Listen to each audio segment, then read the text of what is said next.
What's up, Grow Fam? It's Wednesday. Hey, Once again, it's Wednesday, the middle of the week. We all need that little something to get us through the rest of the week, right?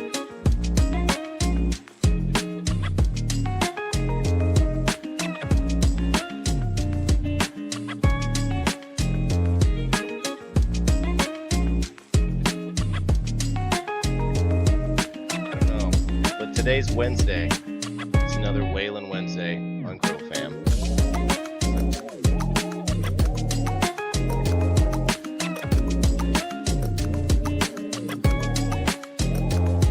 What's up, Grow Fam? How's it going, everybody? It's Wednesday once again. Switching audio tonight. Yeah, so tonight, okay, we're good to go. Grow Fam Wednesday, Waylon Wednesday. What's up, Grow Fam? Getting that middle of the week going on right now. We're gonna have a little sesh. We're gonna hang out and have some fun. We're gonna give away Grow Fam box tonight.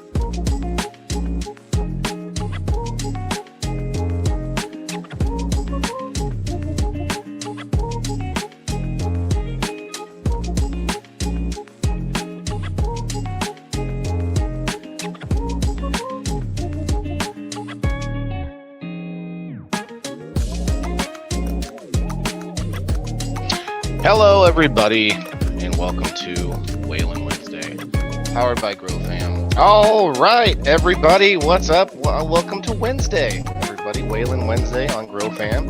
We are on the Indoor Farmer Rumble channel as well. If you guys are interested in Rumble, ask me about that. But yeah, happy Wednesday, everybody. Happy midweek sesh. It's time to maybe, we'll have some fun and maybe find some information out at the same time.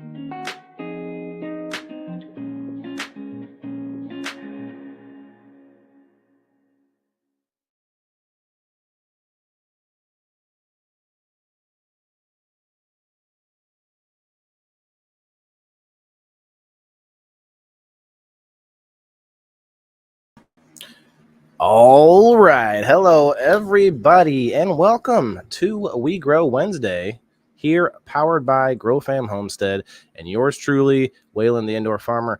Guys, this is a very special night for me. Very, very special. It's so much. We're going to get into it, but it is January 17th, 2024. It's going to be a good one. Like we do have a Grow Fam box to give away tonight, among other things. It's going to be an exciting episode. But not only is it fun for the giveaways, it's fun because this is a very, very important episode. I've been pushing it all day, and it's something that is kind of near and dear to my heart because it is one of the major subjects that I thought of when I first started this entire journey of sort of trying to make things popular, using the tools online, using the evils of social media against itself, trying to create something good out there in the interwebs, so bees, guys, bees. You might have seen the title. So if you could, if not for me, share it out, share it to anywhere that you can, friends, family, countrymen, haters, all the good stuff, because it's super important. And I want to know tonight if you guys know any beekeepers or anyone that works with bees, tag them in, get them in here. Let's get a good conversation going. We do have a very special guest. So if you guys could definitely share us out, hit the like button, and put your proverbial fingers together for our tonight's guest here. And get your buzzes on and be kind.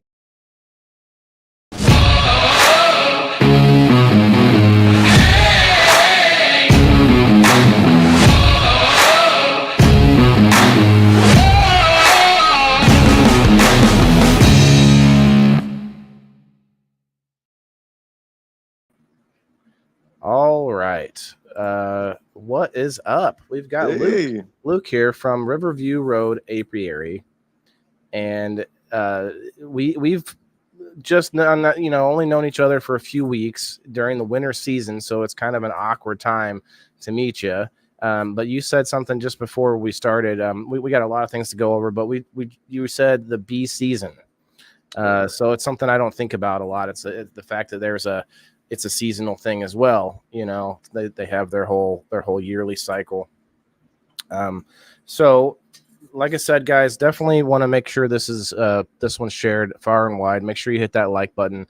We have some things going on. If we can get to that level, I think we have a running offer. If we get to 100 people, we have a hat to give away. I have to make sure of that. But tonight we have a Grow Fam box, and as you guys know, Grow Fam is sponsored by Foop, that wonderful Foop. So you definitely can get some of that stuff on some of the other shows throughout the nights, throughout the week. But I also want to point out that Grow Fam is also sponsored by Grow Fam. So you guys got to go check out that website, thegrowfam.com, because that's the best way to support them. To check out their own merchandise, right? And we also want people to check out the Riverview Road Apiary tonight. Man, I am not liking my contrast tonight. It looks very strange, but it's okay. I'm not going to mess around with it, fiddle around with it too much. Takes too much time. But we want to get into this because I want to know a little bit about yourself, because you actually do more than just beekeeping, and we're going to get into that as well, because I think a lot of my fans are going to be interested in that. But so as far as yourself, are you from this area, Illinois, pretty much all the time, your whole life? Not my whole life. I was born in Peoria. I've grown up in Chillicothe, and then I moved to Japan. I was in Japan for 6 years. Oh, wow. I lived in Kobe as a high schooler, and then came back, went to U of I, and moved back here to Chillicothe. I lived up in Bolingbrook, suburb of Chicago, for a little while there too. From Japan back to Illinois. Wow. I know. Promised I'd never come back, and then I'm back. I feel like we all promised that from Illinois. It's kind of funny. Yeah. So guys, I won't be able to watch the comments as much. I want to get deep. I want to get deep into this, because every one of us is like, this is an emergency. This is an emergency that every one of us should be like, I don't want to say freaked out, but like alarmed, maybe. A degree of an alarm is not bad. I don't always want to cause, quote, panic, but sometimes you need a little bit, because this is one of those moments. We got Ash in the house. What's up, Ash? Yes, he's there you go. He's following the apiary. Heck yeah, for sure. Yes.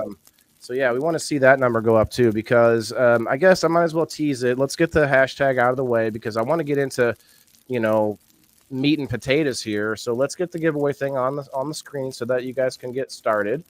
But then, as we're talking here, we're going to.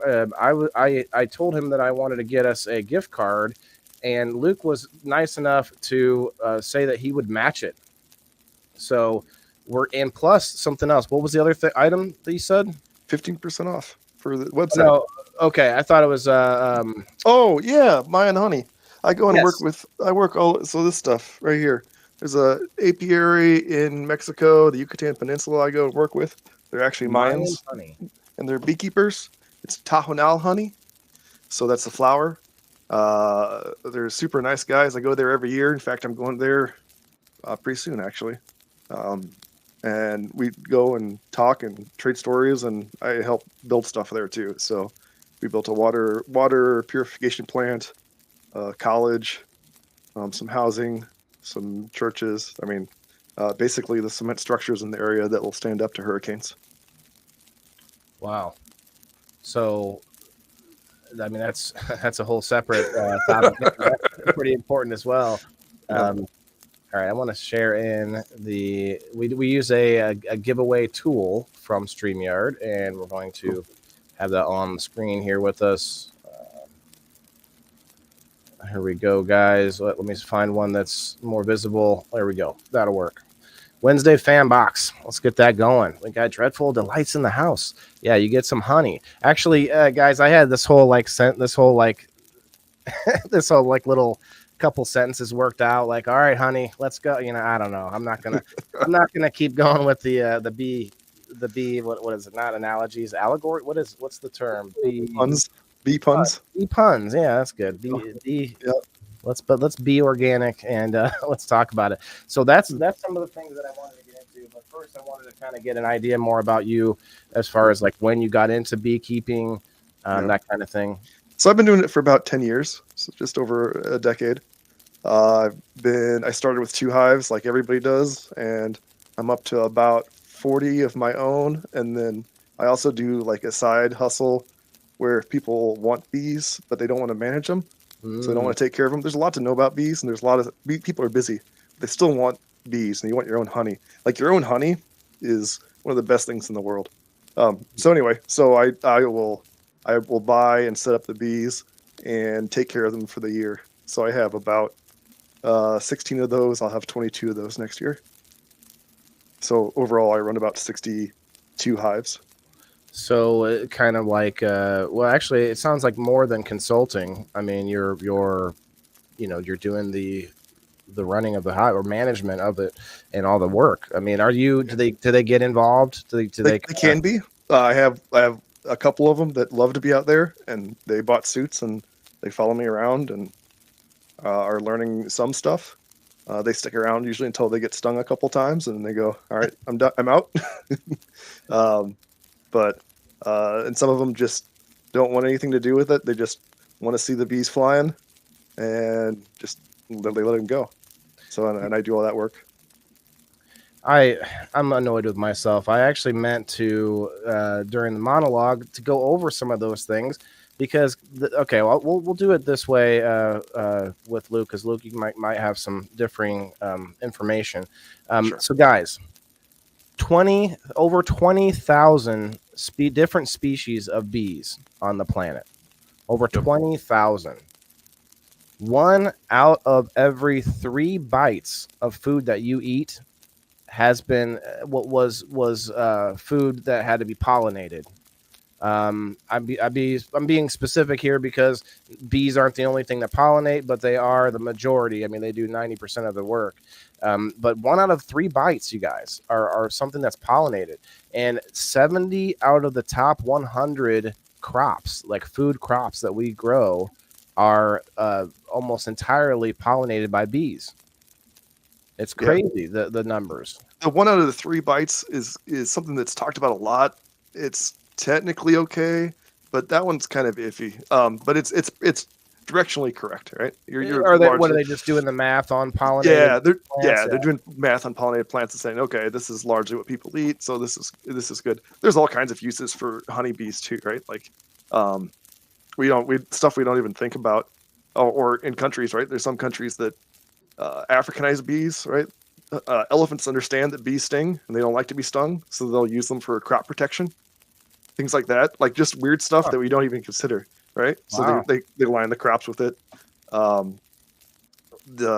There's other things that bees produce that we eat that a lot of people try and we don't think about. So we know about honey, right? But propolis is a tincture that you can treat wounds with. I wrote that one down. That one's a good one. Yeah, and then pollen. I collect pollen. I sell some of it, but usually I feed it back to the bees. But that's something that's a high protein source. It's a superfood that you can get It's very different. It's like powdered flowers. So people eat pollen? Oh yeah, absolutely. Yeah, Huh. sprinkle it Never on thought of top that. of like oatmeal and stuff. And depending on the season, it'll taste different. So like I grabbed some from the end of this summer, and that's going to be like goldenrod. And personally, I think goldenrod smells like dirty socks, and the pollen kind of tastes like dirty socks, right? Has that flavor to it, like have a Oh wow. hoppy flavor. So yeah, they do all kinds of stuff. What's up, Sean? Coming in from the YouTube. Um, Going to eat some pollen. Yeah, Ash. That's what I'm thinking. I'm like, I've not thought about that. Now I have allergens from due to pets, and I know other allergens can kind of, you know, I don't know what the word is, like affect you still, even if you're not directly allergic.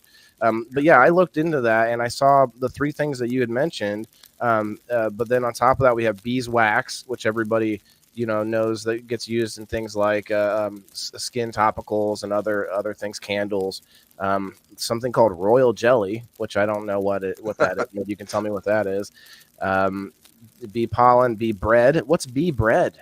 So bee bread is so pollen is a protein, right? And it has a hard shell around it that's difficult to digest. Um, it Bee bread is the bees mix honey with pollen, and then they let it ferment a little bit, and it breaks down the protein shell on there. It makes it easier to digest, and they eat that, and they'll feed that to young bees too. Wow. So Ash is asking if the pollen builds like antihistamines, like better than honey. So raw honey, which is honey, so people throw that term around a lot. They don't really understand what it means, right? Raw honey is just honey that hasn't been heavily filtered. And we can talk about how honey gets filtered, but hasn't been heavily filtered, hasn't been raised above 100 and basically 105 degrees is when proteins start to break down. So that's raw honey. So that will have naturally occurring pollen in it, and that's pretty good. As far as actual pollen, if you're allergic to something, you have to be real careful about ingesting it, especially when it comes to pollen. So you can ingest a few little granules of it, but not like a huge amount of it.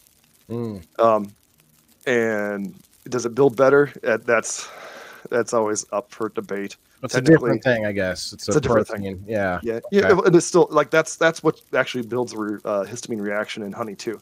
Like personally, I go for honey over pollen just because honey tastes better and it has more applications, right? So are you saying that pollen has different like sort of flavors depending on where it's coming from? Honey has different flavors depending on where it's from. So so I'm in like the Illinois River Valley, and there's a bluffs on each side of us. So I have hives on the bluffs, and I have hives on the other side of the river. And depending on where I get that honey from, it'll all taste different. Even if it's the same season, even if it's the same flowers, it all just tastes different because the soil's different. So the soil imparts some flavor to that. Like think about grapes, right? And wine. Depending on where it's from, you have different quality of stuff. So I see. Kind of like cannabis. To bring it back to the group here, we definitely know our what we call a land race, which is definition would be something that has been grown in the same area for a very long time and like very perfected and honed in a very certain specific location, I guess, or climate. I don't know. Whichever word you want to put. Technically, the terms for it's called terroir, right? Terroir is what they go for. So you could probably apply that to cannabis too. But yeah, it's terroir.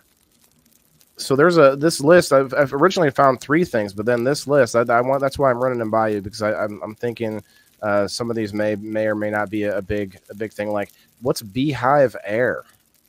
So beehive air is there's people that make hives that you can lay on top of and breathe the air that the bees will filter through the hive. And the idea is that it's supposed to be helpful to you.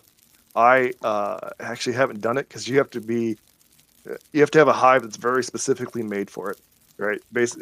Something that somebody is willing to get into, and then you have to keep the bees away from stinging the people. So sure, I just don't bother with that. I've never done it, never seen it. Locally, I think they have it out in California. I've always wanted to try it. So if there's somebody out there that has one that wants interesting. But yeah, that's the idea is that the bees filter the air. Bees are super, super fastidious, right? Super clean animals.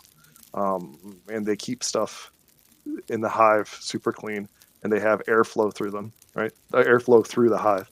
They make their own air conditioning, their own their air filter system. It's all Wow. what they do. So, yeah. Very intricate. I mean, bee. I don't know if you guys know this. A lot of people will know some of these things, but if you did not know this, honey is puke from the bees. Kind of, yeah. It's bee puke. Okay.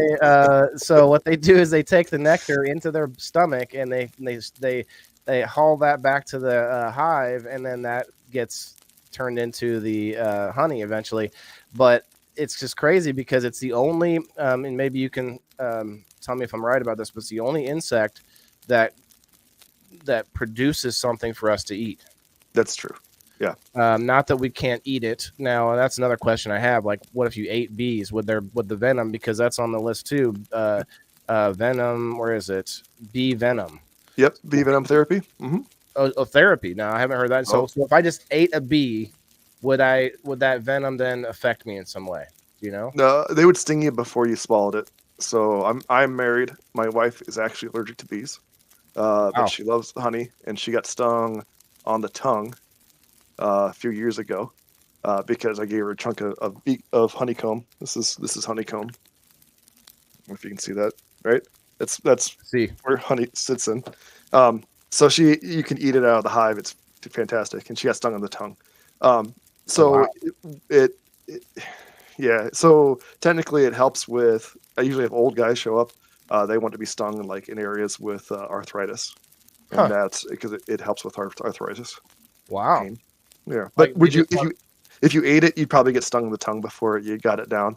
But I've eaten a couple on accident. They fly in your mouth, and we fry like like crickets and things. Like I wonder what what you could like a handful of bees in the deep fryer. I don't know. you could. Japan eats them fermented. Oh, fermented bees. So I want to point this out. Ash says we also consume honeydew, which is aphid vomit.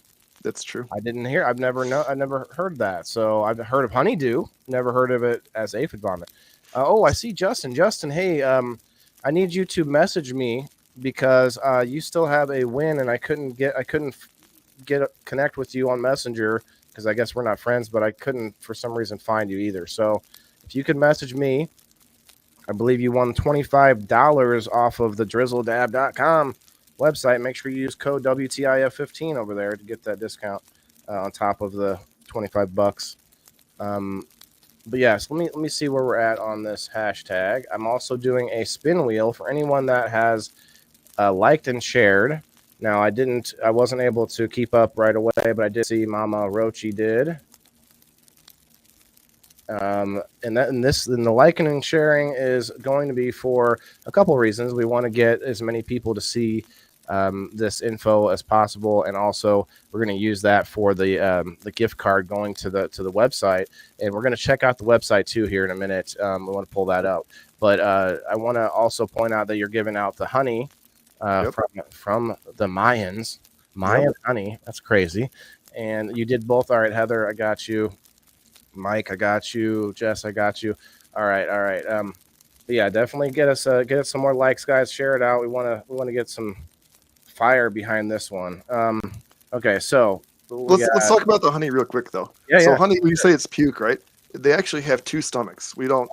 They have a crop and they have a normal stomach, so they can actually digest honey. But like the honey stomach, their crop, and they fill that with honey. So that when you're talking about puke, they regurgitate it. They actually pass it between each other a bunch of times before it actually gets. It's to add a whole bunch of. They add some chemicals, natural chemicals to it. Hydrogen peroxide is one of the chemicals that's actually occurring in honey, naturally. And then when it gets down to 18% or lower in water content, that's when it's actually shelf stable for forever. Basically. Oh yeah, it's the moisture, the moisture content. That's a big part of it. Yeah. Right. Otherwise, you get mead. That's another one on the list. Yes. So what's mead? Mead's honey wine. So that's the simplest way of it. It's probably one of the first things we ever fermented to drink. All right. So just like the classic, the Viking mead or whatever. Yeah, right? exactly. Okay. That's what that is. So if realistically the first mead that was ever made was probably like a tree with a beehive split in two. The hive fell on the ground. It rained. It held that water. The honey that was in there fermented, and somebody thought it'd be a good idea to drink, and then you had alcohol. Wow. Right? You have mead. It's a little more complex than that now, but that's the general gist. The formula has changed a bit. Yeah. We got better at making it. This is all that happened. Learning a lot about bees lately. It's nice. Yeah, it is, Tyson. So this is something I did see. I don't know if Gene is still here. My friend Gene from Australia brings me to a good point that Australia is known to have 1,600 around that of different species of the bees on the planet. Now, what I saw in this video was that Australia works really hard to keep bees from outside of Australia from entering Australia because of, and we talked about this for a minute before the show, because of the Varrosamite. Yeah. Varroamite. These you up guys. here. Hold on a sec. Let me make you a little bigger. This little guy. Look at that guy. Look like crabs. Man. They're pretty amazing. A lot of us know about mites because of different types of mites with growing cannabis. Now that might look similar, but it attaches to bees. Is it a parasitic mite? It is. It's a parasitic mite. It eats the fat body of the bee. The fat body of the bee is their liver, and it does a bunch of other things, but it's basically their liver. So it helps with processing pesticides and chemicals, right? Poisons in the environment. So, and it also helps. You get into physiology of bees, but there's winter bees, and winter bees have a higher fat body content to make it through winter. And it eats that, and so when you eat that, you have sick bees that don't make it through winter. It also passes viruses around, just like anything else that sticks you, right? Mosquitoes, all that stuff, anything that bites you, passes viruses around. And they are whatnot. Yeah, and they're on every continent now, including Australia, unfortunately. So sorry for your viewer in Australia. They're doing a good job of trying to keep that locked down, but they were there as of last year, and I don't have high hopes of them. And there's not a good answer to this. No, there's we have treatments for it. The world has treatments for them. The main one that's used right now worldwide, I'd say, is oxalic acid, which is an organic acid that's wood bleach, same stuff they use in wood bleach. You vaporize it, you put it in the hive, and it melts the soft bits on the mite, their joints, on their legs, and their mouth, and kills them. But it only kills the ones on the outside. There's a lot of bee. We could talk about bee biology for a couple hours until people got bored with it. But yeah, there's. I'm not bored. yeah. But they're fascinating insects, right? They're like one of these insects that they can hold their breath. Like most insects can't hold their breath. They have modified breathing tubes, just for the general term of them. And they have huge surface area inside those breathing tubes, which allows them to hold their breath for like 2 or 3 hours. That we know of. So 3 hours? Yeah. Not only can they hold their breath, but they can put us to shame. Yeah. So, holy cow. Yeah, and they just recently found out how long they could, because they tried to kill some. Usually when you study stuff, like entomologists study stuff, they kill it with alcohol, rubbing alcohol. And they put some rubbing alcohol in the dish with some of the mites. And they came back, and they had 10 mites in the dish to start, and then they had like 3 mites left that were dead. And so the other 7 mites waited until the alcohol evaporated and then crawled out. Wow. So, yeah, they're like, I hate them, but I still have respect for them. Right. I mean, and I think, and honestly, to bring it back to something, some current events going on, I really think that's the obsession with this, with gain of function research and us fiddling around with stuff that is bad, that could kill us. Yeah.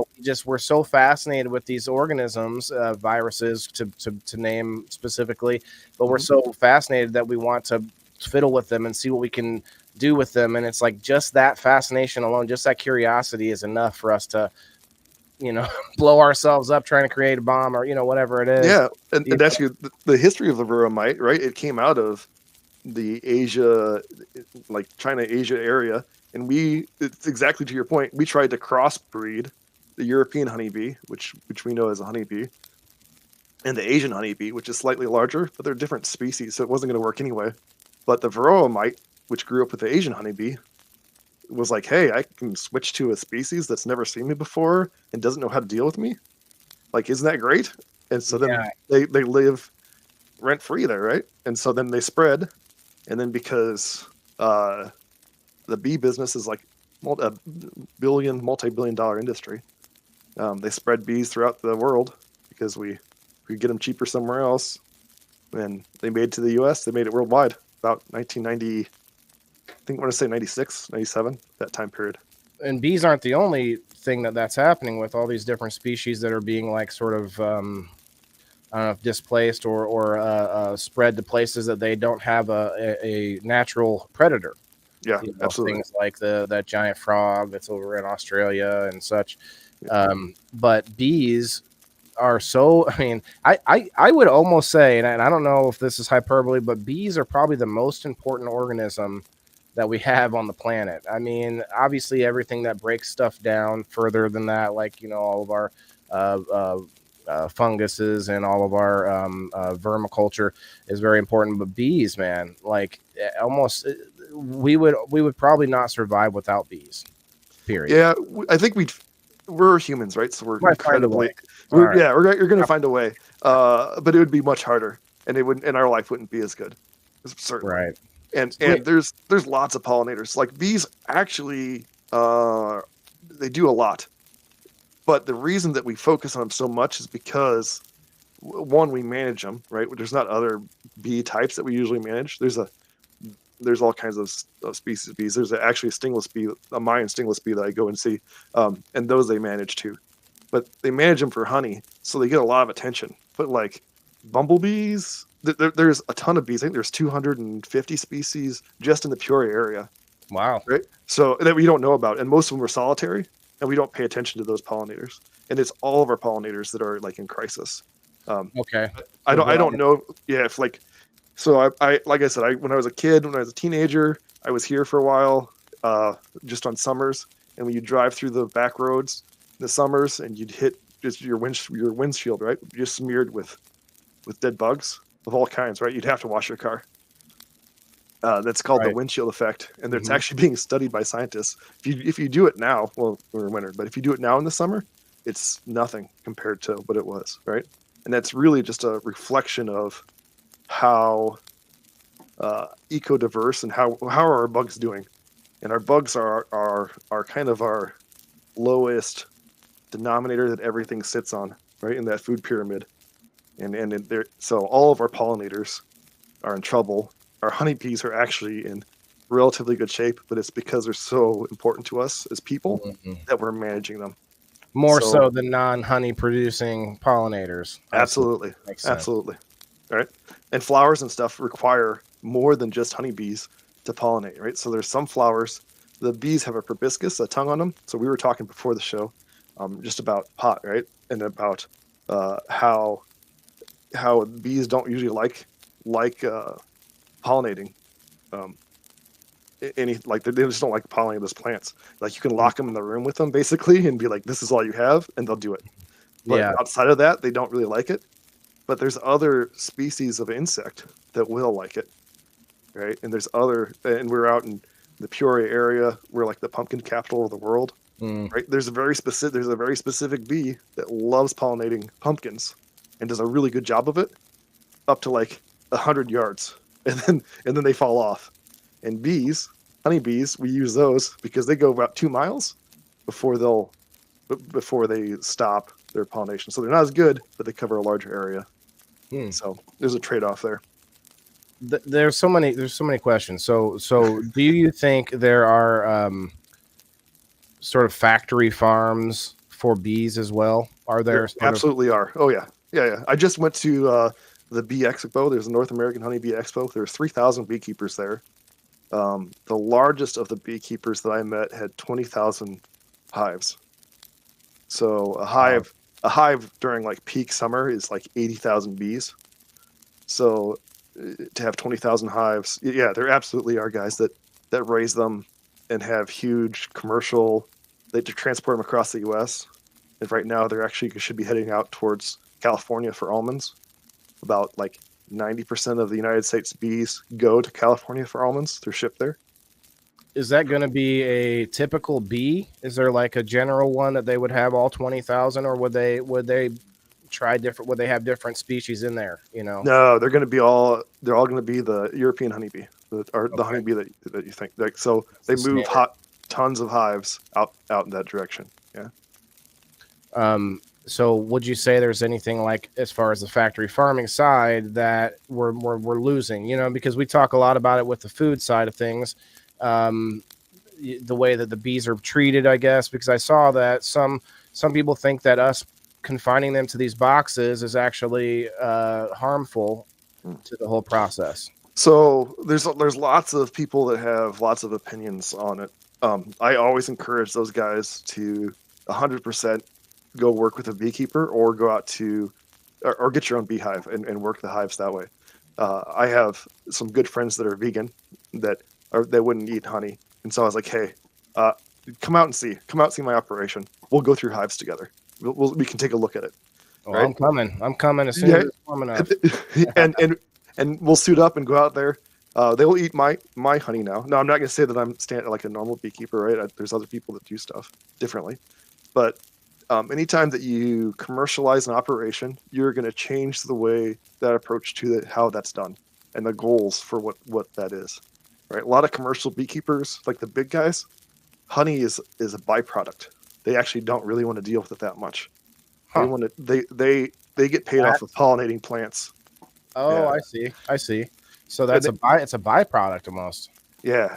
And it's funny because on the other side of things, I think we're looking more at honey as a replacement to this sugar problem that we have. Yeah. Yeah, and we have a U.S. shortage of honey. Like we import a whole lot of honey. We just don't make enough. Oh yeah. And it's the mindset is really interesting, right? We forget we're humans really good at forgetting how things were done. It used to be that people had a hive. Like you lived in a rural area, you had one or two hives, and that was your honey. Those are your honey hives, right? And you went out and we didn't have the virus load. We didn't have varroa mites. They weren't here yet. 1996, remembers when those showed up.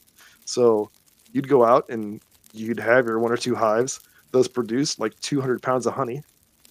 And that's like 4 or 5 pound buckets of honey, roughly. Yeah, and that's when you're using it for like every wound and all kinds of things. Yeah, you use it for burns. You use it as a sweetener. It's an easy sweetener. We did bring honeybees over, right? So they're a non-native species. Don't like to call them invasive because that's a kind of a made-up term, but they're a non-native species. The Pilgrims brought them over. And Really? they brought them over. They called them the source of sweetness and light because you make candles with it. Yep. And you have a sweetener, right? We didn't have beets, like beet sugar, really, right? So that was our source of sweetener. Beet sugar. Yeah, like the white sugar. The white sugar that you buy in the grocery store. Cane. I thought that was cane sugar. No, man, that's beet sugar. That's beet sugar. Yeah, almost always. What? This is insane. Did you guys know this? I'm thinking of sugar cane, from like whatever, Colombia or something. I don't know where. No, almost. Wow, that is crazy. Yeah, it's super refined beet sugar. It's almost straight carbohydrates. Wow. Which is actually really good for my honeybees for winter. You think that like we go for natural stuff and you need the brown sugar and stuff like that. But the thing that makes sugar brown is what's called ash or undigestibles. Oh. And bees, because we talked about earlier, right? They're super fastidious. They're super clean. They don't poop in the hive. They have to leave the hive to poop. So they're holding it through, and they don't fly in anything below 50 degrees Fahrenheit.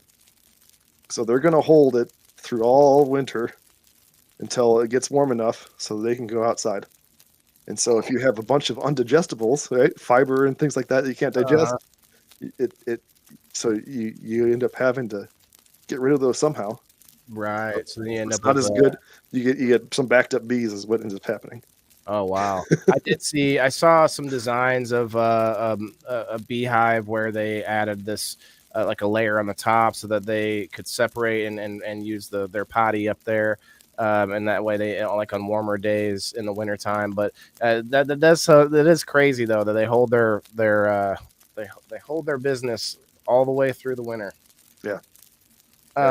I have some burning questions here. Yeah. Bees versus wasps versus hornets. Yep. What am I? Are these types of bees that they're talking about with the 20,000, or is that so? No, there's different families. So you have the Apis families, usually the bees. So wasps. There's a T-shirt, and I probably couldn't wear it in stream. I don't know if you're allowed to cuss or not, but there's a T-shirt that separates out bees, and then wasps and hornets, right? And so bees are friendly and nice, and then wasps are you can or can't. you can. Yeah. Oh, yeah. Wasps are assholes, right? Then hornets are like they're usually misunderstood jerks. Illinois, we have like those massive locust killers, right? Have you seen those? They're like 2 inches long. Yeah, I've seen real big ones, but I didn't know that's what they yeah, they're locust. They're locust killers. They're big babies. They won't sting you. They just want to get away from you, and they're looking for a locust. We'll see a ton of them next year, right? Because next year is the big locust season for Illinois. But yeah, there'll be a ton of those guys out there. But wasps are the ones that I usually have an issue with. Yellow jackets and paper wasps are they're just jerks. They're super territorial. They tend to not want you around at all, and even if you don't see them, they'll nail you. Are they good for anything? Are they doing some of this job? Are they? I mean, they pollinate some. They're insectivores, so they eat other insects. They're the mud wasps. I don't like mud daubers. Yeah. Those mud daubers. Those guys are spider killers, right? So they'll kill spiders and they stick them up in their nest. So there's are they good for anything? Yeah. Yellow jackets. I don't have much love for. I will admit that I will stop and go out of my way to take care of a yellow jacket nest. That's just not. Me. They're knowing the difference of them though is part of the people's problems. I think they're going to go after any of them. Oh, kill it, whatever it is, Absolutely, yeah. Especially in fall. So I do a thing called cutouts, which is you cut out a nest, a colony that's built inside of a wall, right? So our stud spacing is about perfect for honeybees for our walls, and so they'll build inside buildings. I've taken them out of gas cans and tires and walls. I took them out of a post office once, a mailbox. They'll build in almost anything. Like carpenter bees. No, carpenter bees are actually a different kind of bee. Those drill into things. Actually eat into wood. So crazy. So they'll chew into uncovered wood. But anyway, so I'll do cutouts and stuff too. And then on those cutouts, you just take the bees out. But the number of calls I get, yeah, I agree, Ash. The number of calls I get on things that are not honeybees is astounding. If it's yellow and black and flies, that's usually I'll get calls on those. And we just have. What do you mean calls? Like they'll call me out and say, "Hey, could you come take a look at these? I think I have this colony, and it's going to cause a problem, and I'm worried about it." And you drive out there, and it's like a carpenter bee, right? And or one or two carpenter bees. They're not going to cause any kind of problem. They might bore into your wood. If you just seal your wood, they'll stop. Are those beneficial? Like what carpenter bees? Yeah. They're super beneficial. They're really good pollinators for a really short distance. So if you have like an orchard and you don't want honeybees, or if you have like fruit trees, you should put like carpenter. You should take care of the carpenter bee house. But you can put like a little carpenter bee house that has straws in them. Mm-hmm. Just replace those straws every year, and they're super beneficial. They're really good pollinators for like a 100-yard radius, real small radius. Like wooden straws or something that they eat. Like they don't eat them. That's where they build their nest. Oh, So I they're a solitary bee that will. It's a solitary bee that will build in the same area as that solitary bee, see. and then they lay eggs in a row in those straws, and the eggs will hatch in the correct order. So like the one in the front will hatch first, and the next one, and the next one, and the next one, so that the one in the back has to drill through all of the leftover cocoons and stuff. So those are carpenter bees, though. That's Interesting. another different topic. But yeah, anyway, so yeah, you do cutouts and those are in houses, and I get calls all the time from people that say, "Hey, can you come take a look at this?" And they're not bees at all; they're wasps, or they're a paper wasp nest, or whatever. I would say 70% of the phone calls I get are wasps. Shane thinks the bee's color is changing. Have you heard of this? Yep, that is so. It's an interesting thought. It's not. What you're seeing is actually different. I got to use the right term. Breeds of honeybee. So there are different breeds of honeybees. There's carniolans, which are kind of like the black. So in the picture in the background, those are probably carniolans. They're black and yellow. You can get Italians, which are real blonde.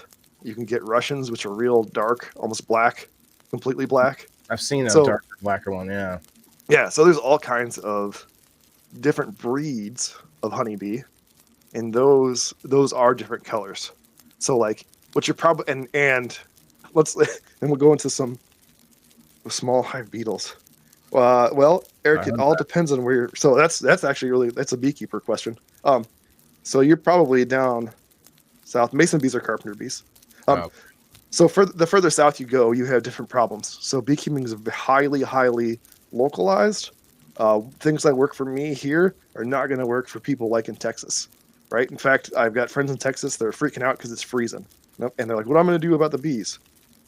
And I'm like, "Well, you don't do anything. Should be fine, but you can cover them if you really want to. It's not necessarily required." So hive beetles, you put insulation around them. I put insulation around mine here just as a wind block, and to help them keep warm.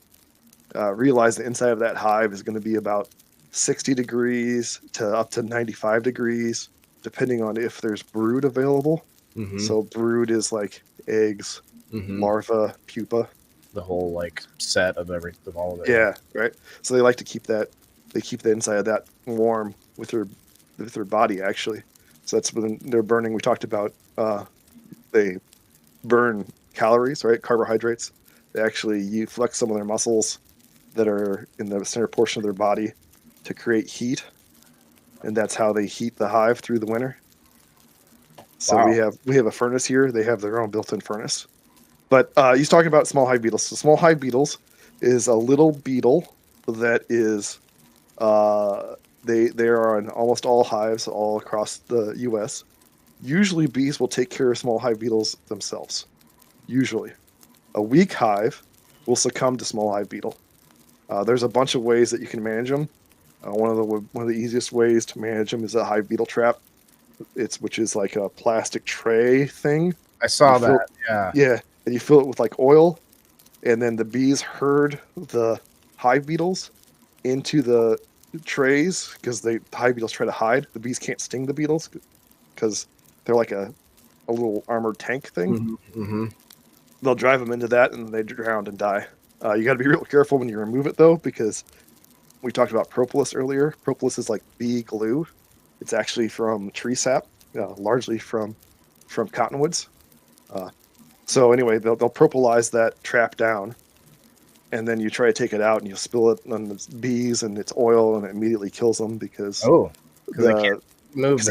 They can't breathe, right? Because remember, they don't have lungs; they have little holes in the side of their body, and those holes is how they breathe. It's all insects, almost all insects, except for this vermite guy. That's how they all breathe. If you look if you look at a good close-up picture of them, they have holes in them. Yeah, Alaska. Wintering over bees. Okay.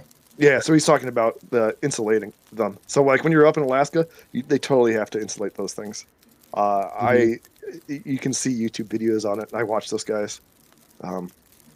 they've got to have a ton of resources, and they have to wrap them, and they have like usually a top cover over them, and it's usually some top insulation over the top of them too. I feel So like I would tie it into a greenhouse somehow if I was in Alaska. I don't know. see, you can't, but you got to keep it below 50 degrees. So Below? bees, yeah, because bees don't fly like above 50 degrees. They tend not to fly, and you don't want them flying out of the hive Right. like during winter, and you don't want them using resources. There's some really interesting, Oh, I understand. right? So they have to have food to eat, but there's nothing to bloom. So you have to keep it below this like 50 degrees. Ideally, it's between 30 and 50 degrees Fahrenheit is this ideal area where you keep Well, that. what if you got flowers in the greenhouse throughout the winter? Yeah, you're talking about like, so here's a good question for your viewers, right? So this is 1 pound of honey. Wow. So All right. how many flowers would a bee have to visit to make 1 pound of honey? Oh man. Don't use 60,000. don't Google it. I know there's people already looking it up on Google. Yeah, I'm just guessing off the top of my head. 60,000. So Guys you're out there googling it, you all lose. I'll lose. It's about 2 million. 2 million. Holy cow! Right. I thought I was overshooting with 60,000. Yeah. So you're at 100,000. Holy cow! right. So when you're talking about, well, it's in the greenhouse. Yeah, but they cover like a 2 mile radius, right, which is a huge amount of area, and we're looking at huge numbers of flowers in order to make honey, right? Like a normal bee in her normal life, a worker bee, from life to death, they have different jobs as they go through, but the ones you see out of the hive are the old ladies. Those guys will produce about 1/12 of a teaspoon of honey for their whole life. Oh wow! So like you're talking about a drop. So our scales, right? Our scales when we imagine stuff is way off. Yeah, insects alone are just outnumber us and every animal on the planet by so much, and then we think of just one by itself, like bees. Yeah, It just boggles my mind. I'm gonna do a little medicinal intake here from our friends at the Organic Outlet. But yeah, let me hear what you think about the smoking of the bees. Do you think that's harmful at all?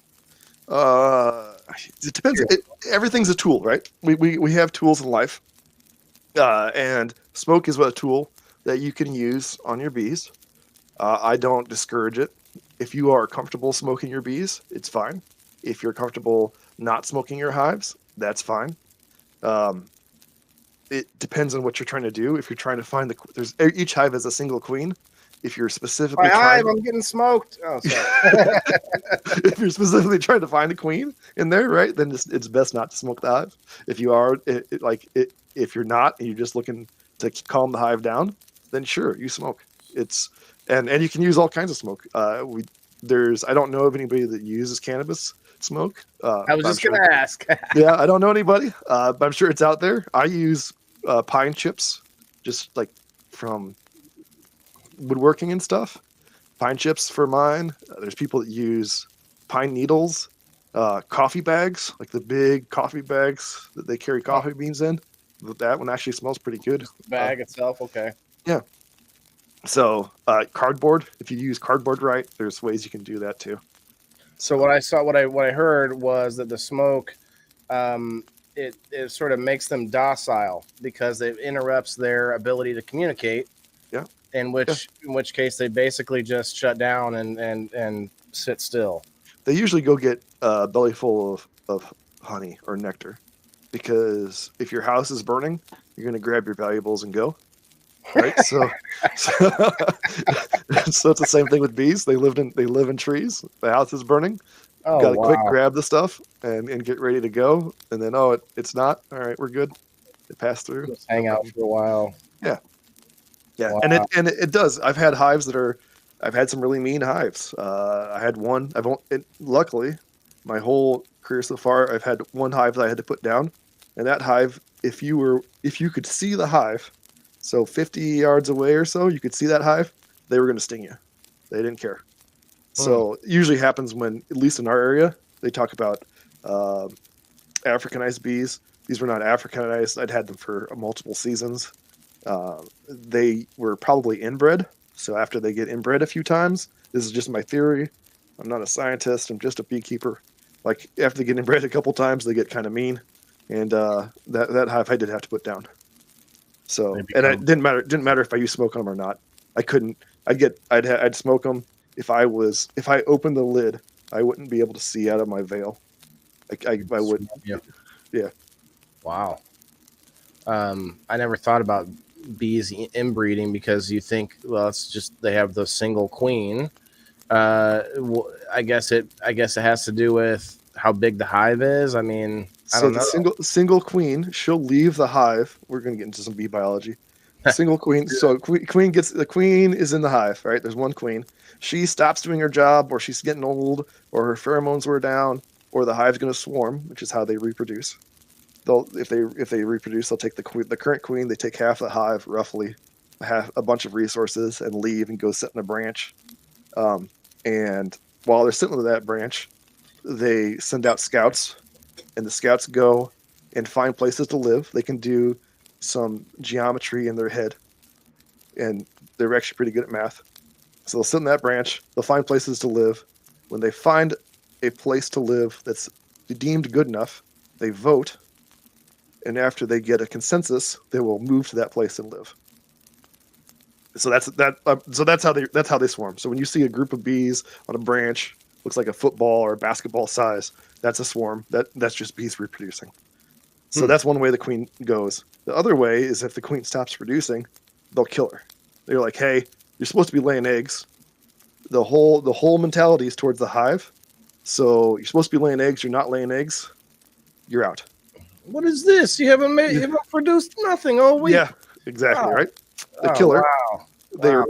They make a new queen in that hive. That queen is a virgin queen. She'll go out and mate, and she'll mate with about ideally like 20 different drones. A drone's a male bee, and that's all they're actually made from a different hive, though. From a different hive, right? See. And they have 15. Don't quote me on it, but I think it's 15 different sex alleles. And if they match, there causes problems, and then you get inbreeding, and they actually don't get. It causes bees to not hatch, but that's like a biology issue. That's totally different. But yeah, so I think, they ideally look for different mates, and then after that, drone catches the queen and mates with her. They explode and die. Yeah, like Henry VIII off with their head. Oh yeah.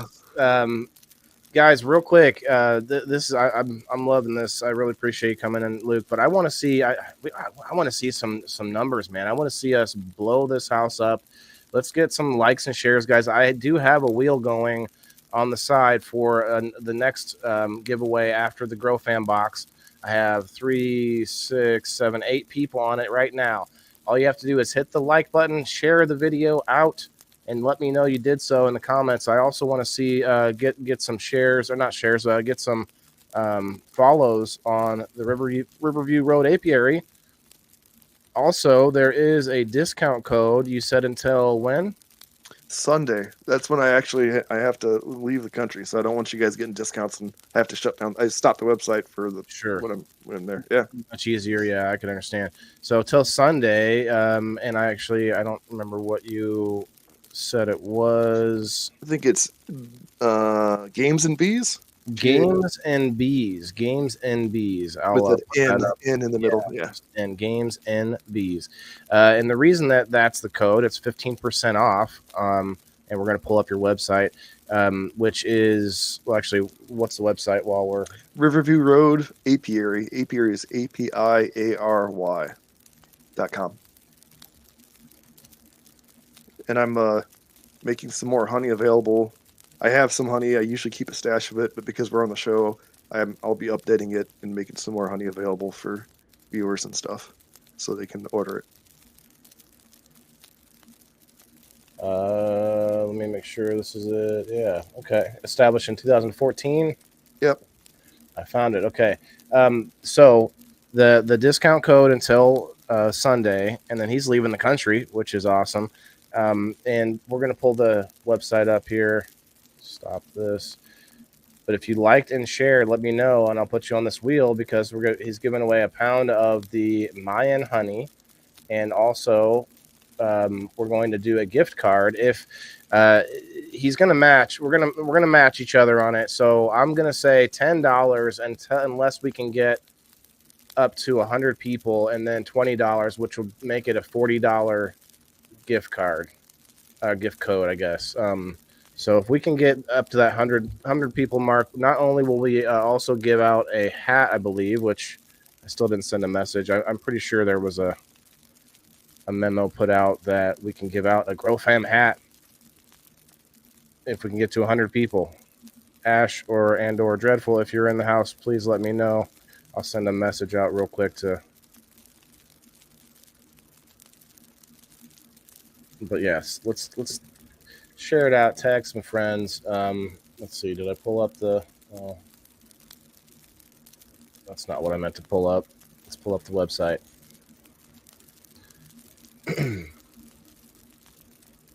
Here it is. Yes. Yeah, they're not just on Facebook. This is the place to go. Yep. RiverviewApiary.com. So the said gift code would be for this website. Yep. It's for that website. Spun honey, chunk combo. Chunk comb. A chunk comb, geez. That's the stuff. Letters. Cut comb. Has a honeycomb in it. Cool. I some. I have a limited amount of other honeys that aren't on there as well. I have some blackberry honey from Oregon. Yeah, so if you guys message me and you're interested in some of this stuff, I respond to messages pretty quick. I also work at Caterpillar, right? This is just my side hustle right now.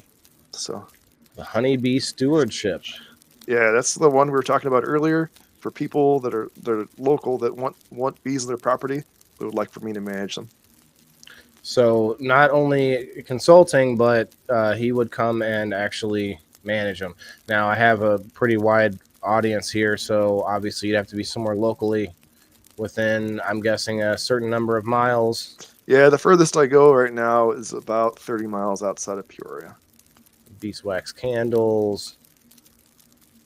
Do you sell a beginner kit for... I don't. I currently, so there's a couple of really good suppliers in the Peoria, Illinois area. There's Dedant, which is a huge supplier, been around for forever. There's another guy named Hilco Bees, also a great supplier. So I'm not really, I want to play in my playground and not get into theirs too much. Myra Bees is actually north of us too, right? So there's like 3 big suppliers all around us. So I want to focus on the things that I do well, and what I do well is manage bees and take care of stuff. So makes sense. Yeah. And that's a little bit my philosophy when it comes to as I network in the community and I meet more people that do things that are similar or close to what I'm doing. I try to make sure I'm differentiating a little bit in some way. So let's see, spring honey, fall honey. So my spring and fall, they sell out fast, especially my spring honey. We have what's called black locust here, and black locust honey is some of the best in the world. It doesn't get a lot of attention, but it's one of the best. It looks like water. It's fantastic. And like I said, I've got some summer honey that I keep about 50 pounds just for me. I make mead and stuff too that I can't sell because I don't have an alcohol license, right? But I've got about 50 or 60 pounds that I'll put up as soon as this is over. I'll throw that up on the website to make available for people. Mead, that sounds fun, but you can't sell it. Can you give it away at a party? I can, yeah. At a party, you can drink it. I make what's called a mellow, which is a fruit-based mead.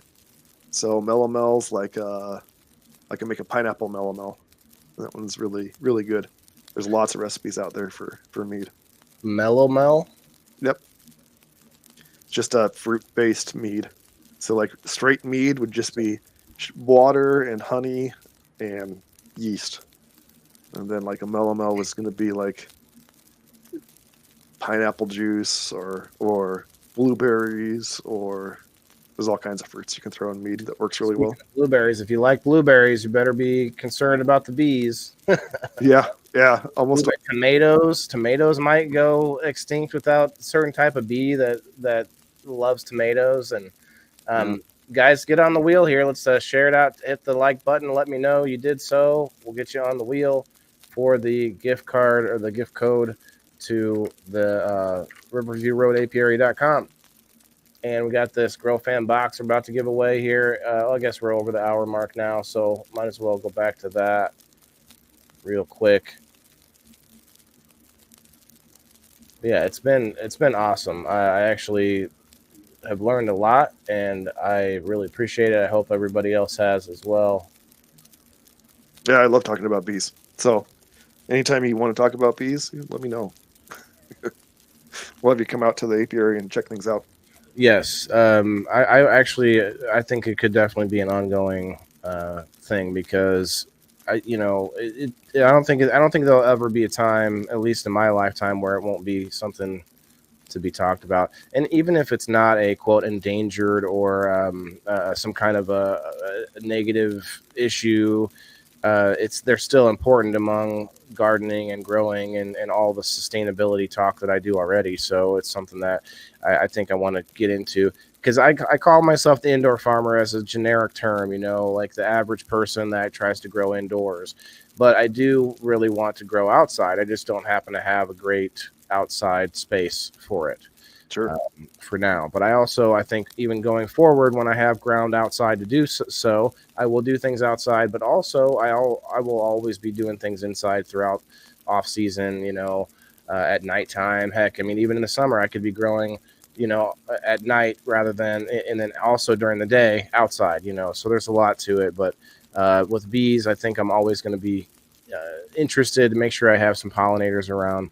Especially since I've tried cucumbers twice indoors, You and can't. it's You, not.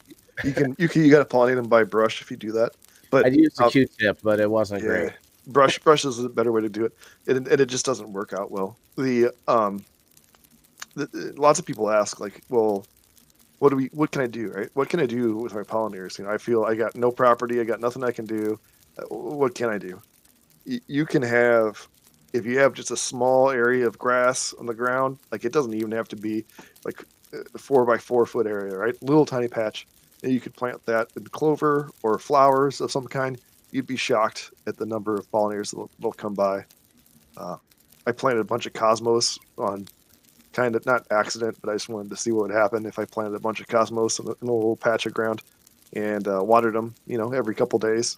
And there's bumblebees. It hummed all summer, and then in fall, right, we had monarchs come through, and that was pretty awesome. So it doesn't take much. That's another one that we don't. Yeah, those will actually probably be on. My guess is they'll be on the endangered species list within 2 or 3 years. So back to what you were talking about with the windshield factor. Mm-hmm. I would like to think, like we've seen with so many other things in nature, how there's a fungus now that can eat plastic, and there's like I think a bacteria as well that's able to eat it as well. Like there's certain things now that we see how nature eventually sort of kind of makes a workaround in certain ways.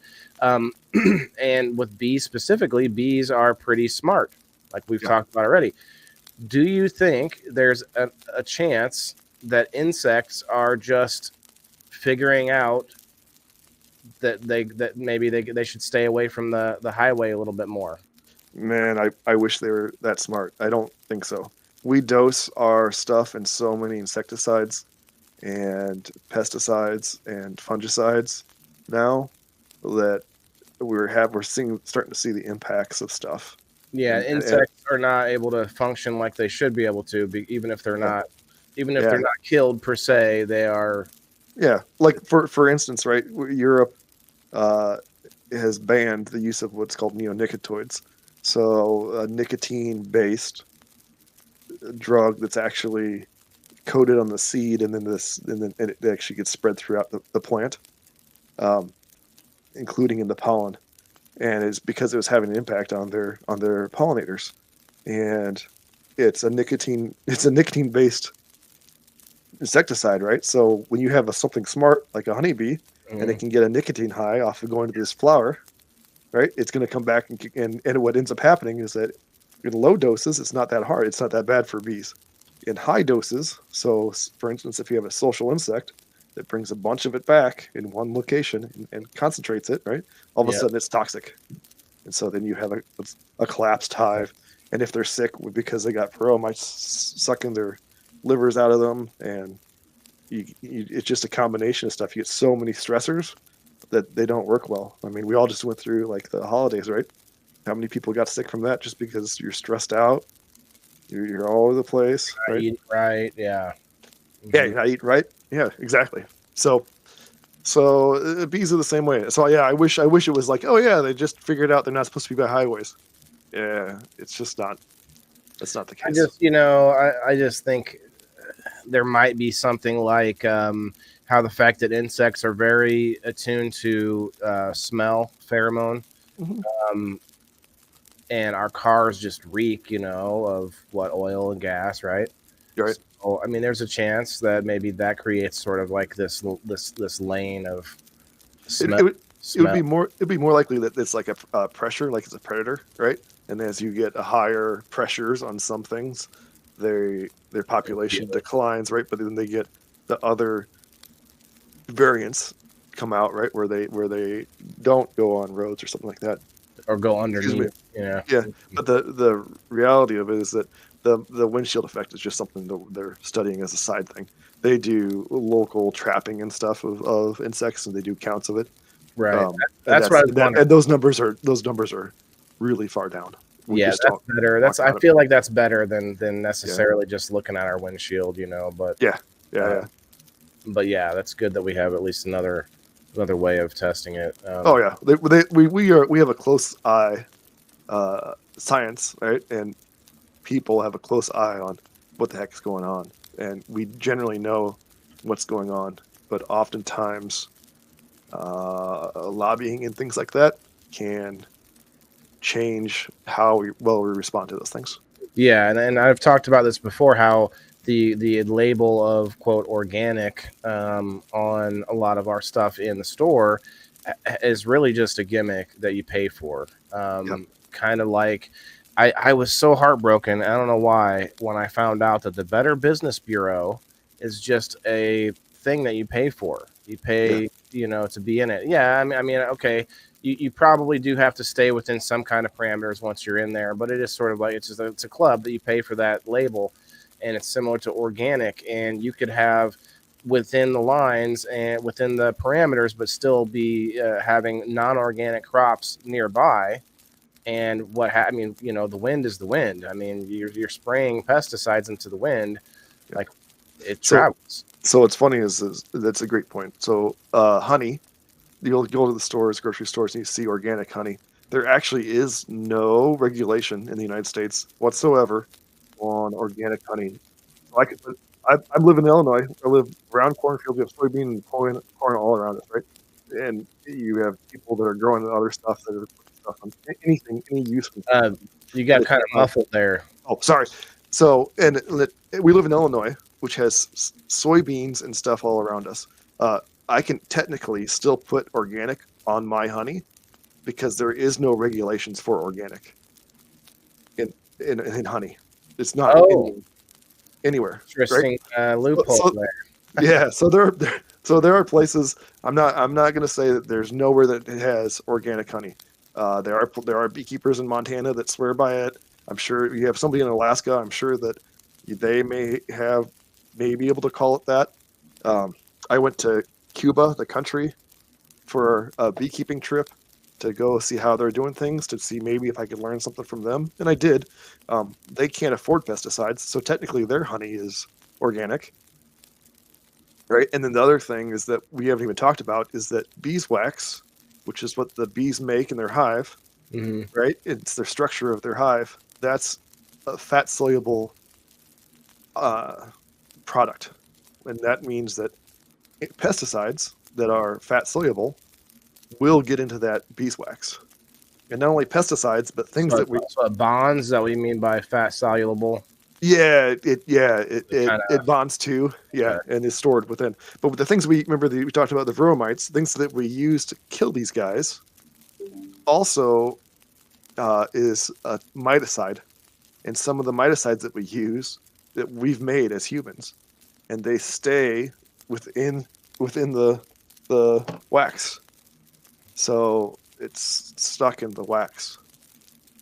So yeah, we're Hmm. uh, I'm acutely aware that we are eating pesticides and miticides and fungicides and stuff in our food every day as humans, right? Which Sure. uh, Forever chemicals. You yeah, know, yeah, there's so many things, but another one that I always point out because I don't hear many people talk about is how birth control has been found to almost all of it is non-absorbed into the body, and yeah, so it's then put back into our water supply, and then so then you end up with all sorts of amounts of estrogen and other things that we, you know, it's just there and doesn't yep, absorb. It's forever chemical. yep. It's insane that what we're doing now. I mean, I can talk about that all day long. I mean, they want to distract us with things like cow farm because, like you said, the lobbyists are paying for those companies. Now, don't get me wrong, they have shown some things on like using less pesticides. There have been some things that come out about the pesticides, Roundup and such, but for some reason they can still hold on because it's such a high dollar industry. Yeah, uh, so they're going to be there. I had a question earlier, but I wonder what you think for somebody that wants to take on beekeeping. Mhm. Would it be better if they had the choice to just go and help and support a local beekeeper, or do you think it would be a good thing to see more people having bees?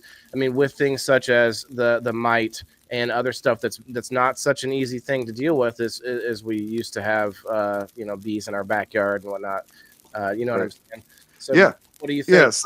That's a great question. Person, or can I just come to your house and be helpful and maybe take some honey, that kind of thing, versus trying to do it myself, or pay someone like yourself to come to me, and sort of I can learn over time maybe, and that would be a good in between. So, uh, so that's a great question, and the answer is if you want to invest the time to be a beekeeper, I'm never going to say that's a bad idea, right? It takes time, it takes effort, it's a long process, and Commitment. it's a commitment, right? Yeah. Yeah, you're caring for a living thing. You're caring for a living venomous creature that doesn't understand what you are and will sting you, right? So like is there? But and when I put it that way, it sounds like, oh, you're crazy doing this, but it's really fun. It's really calming. It really centers you. It really puts your place in the whole area of the world. Into right, it focuses you down. You got to be doing the right things in the right order, so you're not because you're breaking into somebody's house. You're going through all their stuff, killing some of them on accident because you will, right? And then you got to make them not be mad at you, right? Like Wow. there's a tight dance there, right? And then you have to be, Whoa, wait, so you're the government? yeah, or a god, right? A god or the government, Play God with your little ant farm. It's kind of like yeah, an ant farm, except ants don't really produce anything for you, I guess. yeah. So, but Interesting. realistically, right? It's probably one of the most calming things I've ever done in my whole life, and I've got a long list of stuff I've tried, but keeping bees. So, would you do it? Yeah, I would say if you're really interested, if you're going to go for it, go for it. Try to make it past your 2 years. 2 years is when you get the hive. You're excited about it. You get stung a bunch. Your hive survives the first year, usually. Sometimes not, because they survive as a group. They're a superorganism, right? They Right, can't right. survive as right. And so the second year, you usually lose your bees, and then everybody gets sad, and they don't know what they did, and suddenly they quit. And so if you're going to that route, I mean, you're supporting some of the suppliers of equipment, but you're not really helping the situation all that much. I don't usually invite people out to help me with the bees. Like I'll invite people out to see a hive, but working bees in 100 degrees in a bee suit, which is a jacket and then jeans, so you're not getting stung, isn't something that I've had some people come out. I've never had anybody come out more than once. So, so, so Wow. Wait. yeah, So, okay, my mind's going. My mind goes all the time. What yeah, if you were to get one of those? We have like Halloween costumes. My son had this Halloween costume of SpongeBob SquarePants, and it okay, was this giant inflatable. He's walking around inside this inflatable, and there's a fan inside of it. You yeah, know, yeah, I yeah, mean, yeah. get yourself a little air conditioning unit set up inside of that bad boy. So yeah, so they have those suits. They have fans that you can hook up to them. Uh, by the time that I get them going, or if I forget to charge them and stuff like that, that's beekeeping is relatively expensive, right? Okay. It's as far as the hobby goes. I would Yeah. say $600 for the hive setup. You're probably in another $300 or $400 to get all the rest of the equipment that you need, and Including that's a suit, without you think? including the soup, but that's without the stuff that you're trying to extract the honey. So because you got to All get the right. honey out of the frame, right? So if you're looking to get into beekeeping, my number one thing would be if you're just starting that journey, find a local club and go to that club. Peoria has a club, Bloomington has a club. There's tons of them everywhere. Some of them are great. Some of them are just starting or struggling, right? Go to those clubs, pay I think it's probably like $20 to join. Usually it's around that amount, and you can go to. They meet almost every month and they talk about stuff. Strength in And numbers, like the right, bees. yeah, right. And then, like start there. Read a book on bees. Like that's a really good topic too. Like if you're looking at like a good book is Beekeeping for Dummies. Great, it's a great book on there. Like I know it's kind of feels like it's talking down to you, but it's a great book. That series, the whole For Dummies books, there's some pretty good stuff in those. So I wouldn't say it'd be, I wouldn't be too worried about it. I mean, it's been out for a while with all the different, Oh this yeah, for dummies, that for dummies. yeah, So guys, we're gonna do this spin. I know it took a while, but I've just been, this has been a intriguing conversation to say the least. What's up, Rumble? We've got 14 over there on the Rumble. Hit that like button if you can. On the Facebook, guys, if you have liked and shared out the video, please say so, and I'll get you on a wheel. But we're gonna spin this one right now. Anybody that hasn't yet hit that hashtag. What's up, Jess, over there on the Kick slots? Yeah, I don't have anything set up. I don't know. The Kick has all these different what do you call it, commands and such. I'm not sure what that is that you're trying to do there, but all right, good luck everybody for the Grow Fan box. Here we go. I saw one person last minute jumped in there.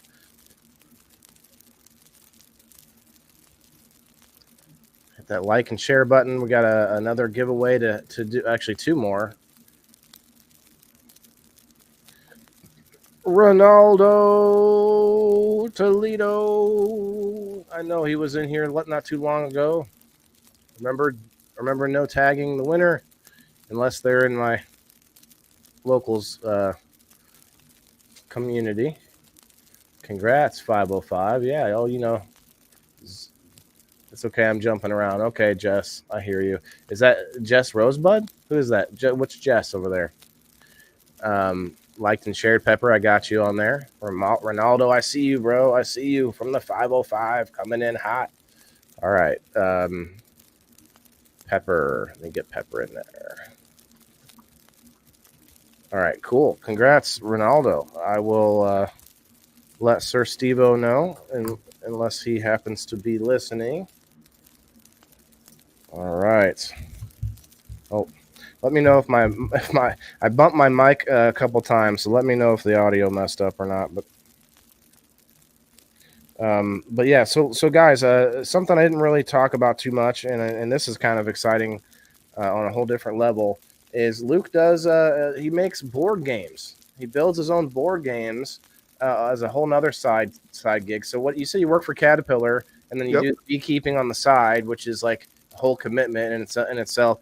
And then you also make board games. You kind I of do. remind me of me, like you just have like this interests in different areas, and it's like you just have to do something. You have to scratch that itch. Yep. Let me write So down. Go ahead. So I have like right now I'm working. We have a small team. It's 3 guys. We sit around. We've got like 4 board games. We're called the chairman of the board games, right? Because sit in chairs and play board Nice. games, right? And yeah, so we've got a honeybee. Actually, our first one is for honeybees, and so we're almost complete with that. It's called B&B. It'll be coming out soon. It's kind of a Dungeons and Dragons theme bee game where it's cooperative and you're trying to get the bees through winter for one season, and it has different things that come up. Oh, okay. Yeah, so That's that's a nice tie-in. I like that. yeah, Because then you're also sort of helping to educate while yep, making it fun, survival yeah, type game, right? absolutely. I got you, Charlene. I got you. Thank you very much for reminding me. Earl, I got you as well. Did you get me? I did. Can of Grammy, I got you. Volume is nice and loud. Thanks, Ronaldo. I shared. I got you, Dolores. Thinking. Okay, I got everybody else. I don't have anyone, but I tagged Bay. Okay, if you could hit that like button for sure, appreciate that. We want to get to 100 people to give away a Grow Fam hat. Also giving away a pound of Mayan honey from South America, and also if we can get to that 100 mark, we're going to do a $40 gift card to riverviewroadapiary.com.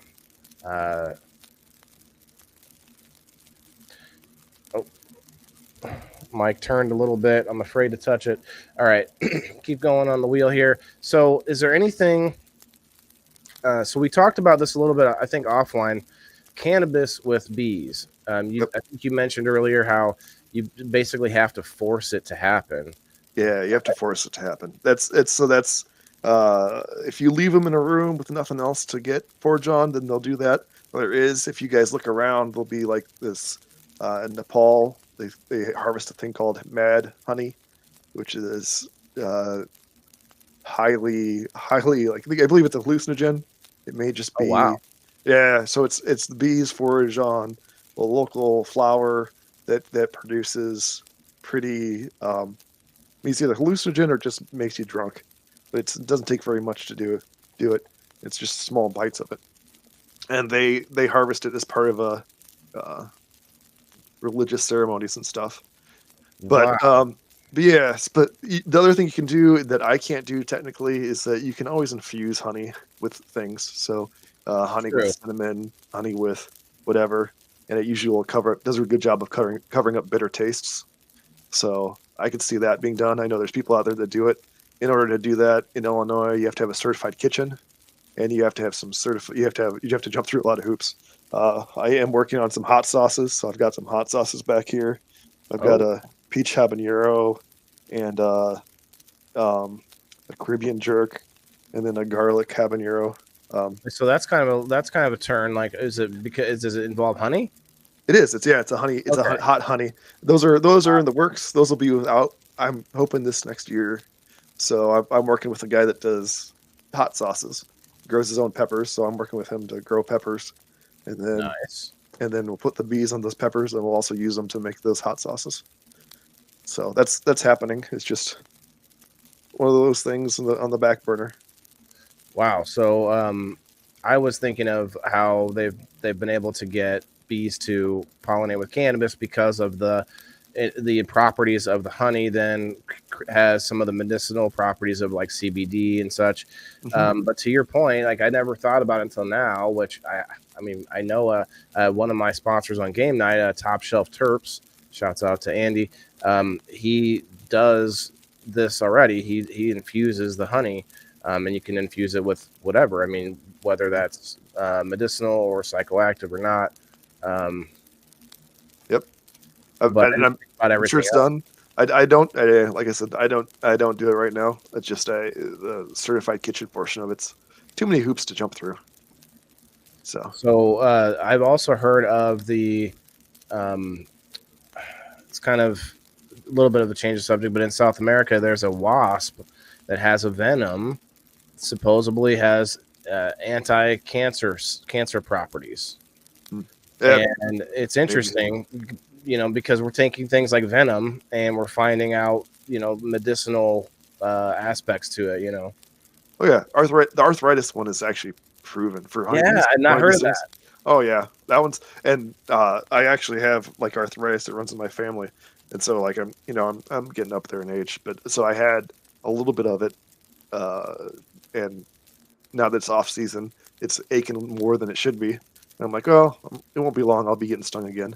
I get stung probably 3 or 4 times a week, A pretty week? regularly. Yeah, pretty regularly. Oh man, Or if I that do, seem fun at all. I thought you would be like, like the grandmaster at this point and not be touched like they just. oh no, man, I still screw up. I Oh still screw wow. up. And then if you're doing those cutouts, we talked about the cutouts where you cut them out of the wall. Though I'll get stung 30 or 40 times on a real angry one of those, and that's over about a 4 or 5 hour period. But I don't respond to stings anymore. They don't. They Okay. hurt, but that's about it. You built up tolerance. Aricia and Terry, yeah. If you liked and shared, I'll get you both. Here we go. I'm trying. I don't know if it's going to happen, guys. I don't want to be pessimistic, but if we can get up to that 100 mark, we got more giveaways to go. We're going to give away the honey either way, and we're going to give a $20 gift card out either way. But I would like to do that. I'd like to double it, and I'd like to give away a Grow Fam hat. Would be awesome. Do we have questions? Was there any questions from the? There. I was trying to keep up with them. I don't know if there was any that I missed. If you guys have any good questions for Luke, let me know. Let's see here. I love me some hot sauce. Yeah. For 11 years. Yeah, I'm actually going to grow peppers as well. I grow rainbow peppers right now, but I'm going to grow hot ones as well. I use aquaponics. Nice. So, what do you think? What do you think would happen if I brought bees into my indoor garden? They'd probably just get lost. They'd probably come in, but they'd Just probably like get lost. handful. They wouldn't do much. Oh no, they'll try to get out. They're insects, so they go towards the light. So anytime you bring bees like inside, so like when I'm extracting honey, when you have to bring frames of honey in, there's always bees that come with. It doesn't matter how hard I work to get them out. There's always bees that seem to come with, and they'll fly immediately towards the window to get away. So That's yeah, crazy because outside they don't do that. I mean, they don't just fly up to the sun. Right. Yeah. Yeah, but you're in a dark area. They do some weird behaviors that I've noticed through the years too, right? Like they don't like to cross through doorways. So like if there's a doorway, especially if there's a change in light, so it's light outside and dark inside, they don't like to go. They'll hover out in front of it. They know they can recognize my car when I pull up, so I'll have bees that come and land on my car, especially if it's what's called a dearth. There's not a lot of nectar out, and I have to be feeding them in order to get them enough food to get through that season. They know you got the food. They know I got the food. Yep. Wow. The big white car's got food in it. We got to go. We'll go visit it. Real quick, sorry guys. I don't want to interrupt, but Daryl, yes, bro. I got you on the list. I got you, Terry. Terry, you don't have to do it again, but I do appreciate you, brother. I may have missed some folks that throughout out there, but I appreciate you guys asking, making sure. The wheel is a little more annoying than the hashtag, but to me, it's worth it because you guys are helping out a lot to get the message out, and the hashtag doesn't really promote the sharing much, So here we go. But thank you guys very much. Let's see. Make sure I didn't miss anyone. What's up, DD? We got 59 people in the house, or 57 now.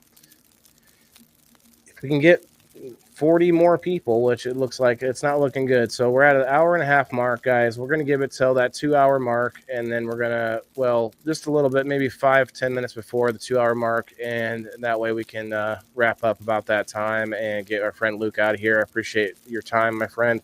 I do want to I want to deep dive into those games sometimes because a lot of you guys in the comments would know that like game night every week, I create a different game every week, and sometimes I take inspiration from some game. Sometimes I mash things together. Sometimes it's a way for me to like be creative, At the same time, sometimes like I don't have it done until the last minute, and I'm just like, and so they don't always work out, So it's kind of like a testing testing grounds every week. We're trying out a different thing and a different rule or a different mechanic, you know. So I'm interested to see how you do that. Like, you say you have a team or at least a few people, or Oh yeah, you sit yeah. down I've got the game and work it out. Yeah, so usually somebody will come to the table and say, "Hey, I've got this theory on this game that I think we can put together." And then, so this one, it started with I don't know what kind of board games you guys play, but I'm a pretty heavy duty board gamer, right? Euro games. I play one called Power Grid a lot. Hans Teutonica. There's all kinds of games out there, but so I wanted like this really big one where you like built an apiary and you built your farm and you had this area and you could add flowers to it and you'd get different kinds of honeys. It was a big game. And then we broke it down into small portions of it. And we were like, is that one really fun? Or let's break down the fun part out of it. So we broke all the fun part out of it and we ended up with this other game, which is kind of a smaller, less serious game, but still pretty fun. There's a lot of randomness to it, but you vote as part of a hive to decide what you're going to do for the turn based on like a threat, and then there's or the weather when a threat shows up, and so then you're trying to get through this season, right? And sometimes it's like we talked about varroa mites, or we talked about the hive beetles. Maybe it's a bear that shows up, right? And then at the end of a season, spring, summer, winter, fall, you go and collect your honey. The beekeeper comes in, collects the honey, and that's how you get points for it. So it's pretty well put together. Like I said, we got to get the art finished on it. We got to get some play tests done. We've played it within that group probably 50 times, and you don't always win, you don't always lose, so it's kind of pretty well balanced. But we're just looking for more people to play. You kind of said something that made me think, because there's got to be a an audience for the longer games now. Yeah. There's also that whole like the more shorter, faster kind of quicker action kind of games. Yeah. But then you also have the ability to you could take that longer game and divide it up into sections. Yeah. And you can kind of create a almost like D&D-esque adventure amongst multiple boards. And we've been talking about that through some of my viewers and subscribers over on Locals. We talk about it on game night. We're like, well, let's see if we can come up with a D&D style game that doesn't take too long. And I'm like, well, that's gonna be hard, but you gotta maybe break it up into sections. I think might be the best way to do it. But that's awesome. I think board games are so important because we need that tangible reason to get together in person. Like that's why originally when I started that show was physical board games that I was playing with over here, and people on the screen like yourself. You would just be one of the pieces, and I would move that piece around and have a camera on it, because that was bringing back the real board games, on digital style. But I ended up going digital with it eventually, just because it's easier to like be creative. And board games are like such a fundamental meeting place, right? It's a agreed upon. It's kind of like almost a ceremony, right? Everyone sits down. We agrees. These are the rules. This is the goal. This is what we're gonna do, right? It's something that we kind of miss in our digital age. For sure. That's why I wanted it. That's why I was kind of saddened when I went digital. But at least I'm still making them myself, rather than there's a lot of websites I could just go and like find some. And you still have some interaction too with the people, right? Like it's not the interaction. I create a situation where they have to have a choice, because otherwise it's no fun, because they're not moving a piece. There's no like just rolling the dice and moving the piece along the board. It doesn't do much for them. But so I create like where they have to high or low. Like if I roll the dice, they have to decide beforehand whether it's going to be higher or lower than whatever the halfway point on the dice, 5 or something. And so it creates like a chance or a probability in there. So when we get this finished, we'll get you a copy so that you can. This is something that you could play with a bunch of people, right? You could have a hive, right? We've got however many people we got on right now, right? And everyone could vote. Oh, this wow! is what we're gonna do, right? And you could because right now we've We've only tested the upper limit to be like 10, but in 10 people, it's a slightly different game, but still works. So you could do something like that. I'll talk to you when it We'll gets. talk about it for sure. Yep. Excellent. So we got about 20 minutes, guys. 55 people. You guys you did a lot of work. I appreciate everybody's help in the comments, and a lot of people were very, very into this conversation. I appreciate that as well because, guys, this is super important. Whether you want to be a beekeeper, whether you even like honey, whether you any of it, this is just one of those topics that I think we really got to make sure we pay attention to. And the broader, I like how you brought it to the broader sense of pollinators in general, not just bees, but on top of that, the different types of bees, the ones that don't necessarily make honey. But then further than that, you have the fact that we're losing our insect populations in droves. Now, I like to think that the ecosystem sort of over time fills in gaps and it changes, and we're kind of a global species now. So we're spreading things all over the globe that wasn't normally there. So it's kind of getting funky out there, Yeah. And realistically, some of that happened, right? That's happened through time. It just, we sped it up because we're a global group. Oh yeah, face mask routine. I've seen honey used for that too. I use, like I said on my website, I make a hand lotion and a lip balm, both with I don't use any honey in them because the oils that I use don't merge well with the honey. But the hand lotion lip balm's all my local wax. It's what's called a capping wax. So we've talked about some of that stuff. And like the cappings is the white stuff on top of this. Mm-hmm. Right, that's the cappings. So like if it turns to the side, that's the cells. So you wouldn't just call it beeswax because because of where you get the wax. Like there's the internal wax and the external wax. Okay. Yeah. So it's called capping wax, and there's just normal beeswax. The normal beeswax is like you can just melt down portions of a frame, and that'll give you beeswax. It's most cosmetics actually have beeswax in them. If you go and look, it's hugely used in cosmetics. Anything goes around your mouth or your face because it's edible, right? You can eat beeswax. So our friend Sir Stevo at Grow Fam here, he's got a show on Thursday nights, Certified Terpy Thursdays. He has a product out, the Certified Terp Stick, which is right here. And it is a vegan product. Instead of using beeswax, I forget the type of wax, but it's a plant-based wax. Cool. I mean, it actually still looks like beeswax, but yeah, the smell hits you every time. But yeah, it's good stuff. But yeah, I don't know. I guess some people that want to be vegan may not want even the bee stuff. I don't know. Yeah. Like I said, I have a couple of vegan friends. My niece is actually vegan too. She's come out to the hives. And so if you ever need somebody to refer them to them, it's all about how you treat your bees. Is honey vegan? It is not.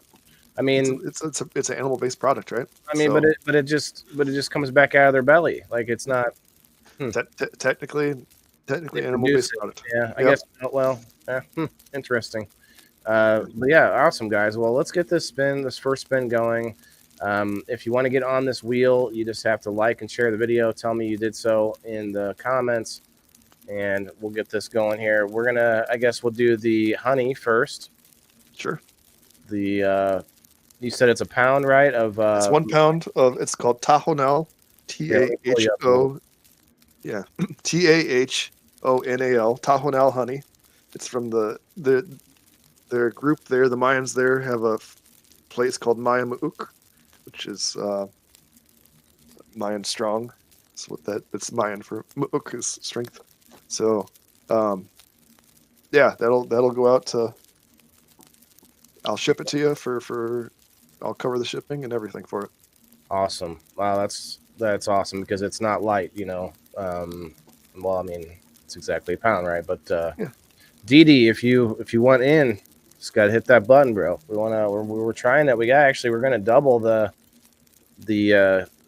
gift code if we can get up to 100. We're about 43 shy on the Facebook side.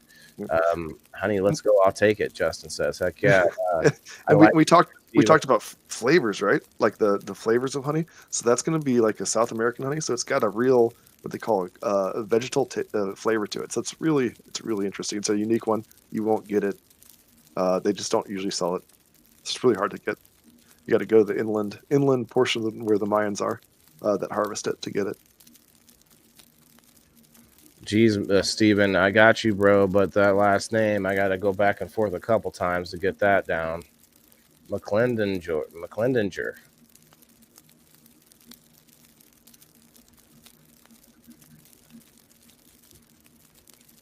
Anybody else? Dee, I got you. Yeah, guys, let's hype it. Let's hype it up. Let's get more people in here because, like I said, we want to double that credit plus a Grow Fam hat if we get to that 100 mark. Now we're at 61. I feel like we can do it. We got 15 minutes. 15 minutes to get 30 people in here, 35 people in here. Let's go. Always get a little from me. That's right, Sean. Appreciate you over there on the YouTube, bro. Brad. Brad, did you just tag yourself? That might be counterproductive, bro. I'm not sure. I think I got you on the wheel, though, if that's what you're asking. Or maybe not. Brad, did you want on the wheel here? Victor, I got you. Victor, and I got still live. Yes, Crystal. About 2 hours. I usually go for about 2 hours. Make sure I don't miss anybody. Brad, I'll get you. And Victor, 1 second here.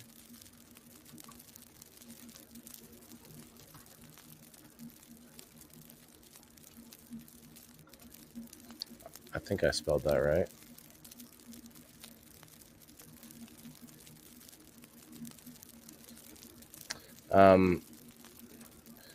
Anyway, I think I've exhausted my questions. Valerie, I did get you. I got you. Valerie Thompson. To make sure I got your last name so that I know which Valerie. Okay, got you. Brad, I got you. Victor, I got you. Let's see.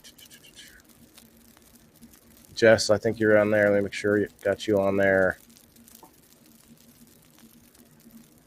I'm interested in if anybody's decided to go into beekeeping off of this. It'd be cool to hear if you want to throw it up on Facebook or. Yeah, I mean, go ahead. Yeah, just let me know. Or if there's like already said, the person that lives in Alaska, I forgot who that was. I apologize for that. You, Daryl, I think maybe, already said that since he does beekeeping, he's going to find a group. He didn't. There would be a group somewhere, and there might not be one. You might have to start your own, right? And it's not bad. It's pretty fun. Beekeepers are some of the nicest people I've met of all of the hobbies. Dee, I noticed you came in a little later. Definitely go back and check out some of this whole episode, guys. It was just chock full of awesome info. Go ahead, Luke. Oh yeah, no, so beekeepers are super outgoing. They're super friendly. They'll talk to anybody about bees. So it's always one of those hobbies. Like there's some hobbies that are hard to break into. Beekeeping is not one of them. You just have to show up and tell another beekeeper that you're interested in. I don't know, man. I feel like if I'm looking at, say, vermiculture or even aquaponics or gardening, even cannabis growing, none of those immediately sound like I'm about to get stung a bunch of times. That's a big hurdle, man. That's not a small hurdle to get over. It's not that bad. Like it's like we've all had like a needle. We've all had it injected, right? We've all had a shot of some kind, and then that's not actually the hard part. The hard part's that it swells and itches for like 3 days, and not everybody responds to it. Like some people have a natural immunity to bee stings. They just don't respond at all, right? Like it hurts and then nothing. My dad's one of those people. He doesn't. They go out and check the bees, and he doesn't care. He wears a veil, and he'll stand around. The guy's 81 years old. But still goes out. He's a blacksmith, professional blacksmith, and that's what he does. And still doing it. But he goes out and looks at bees. He gets stung. It's like, yeah, it's not that big of a deal. It hurts. That's about it. Do you think you build up immunity? You can. It goes one way or the other. So you either get stung a bunch of times and you become immune, or you get stung a bunch of times and then you don't, um, and you develop an allergy. So Like there some people, is, like Shane says, he has to go to the ER when he gets stung. Yeah. yeah. So if you do have to go to the ER, here's something else. If you do have to go to the ER to get stung, bees are everywhere. First of all, bees and wasp venom are different. Um, they act differently. They're different things. So if you're getting stung by a wasp and you're allergic to it, you're not necessarily allergic to honeybee stings. Okay. On the other side, though, you can get honeybee venom therapy that will make you not as allergic to honeybee stings. Just like you're allergic to cats or dogs, like Right. that. Those things. Honeybee, it's out there. My wife does it. She's done it for about a year now. She doesn't respond to honeybee stings anymore. So she used to be allergic. She'd break out full body hives. Not that way. Well, you can still do that. Colin, I see that. You can still do that. Chewing tobacco on the sting. I've heard that one. Is there something like other than just rubbing dirt in it kind of a thing, or is that doing something? It's I think it does something. There's also a leaf in this area in Illinois. It's a flat leaf. I forgot what it's called, but you can also chew that up and put it on a sting, and it helps some. What if you get a jellyfish to pee on it? Wait, that's not right. That's not right. That's not right. I'm sure it'd work. 60 people, guys. We're 40 people away. I don't know if it's going to happen tonight, but I really was trying to get you guys a hat. It's okay. I'm not trying to beat the horse to death, but we're about 8 minutes until the 2-hour mark. So we're going to do the first spin for the honey. Let me make sure we're at the 1 minute. Okay.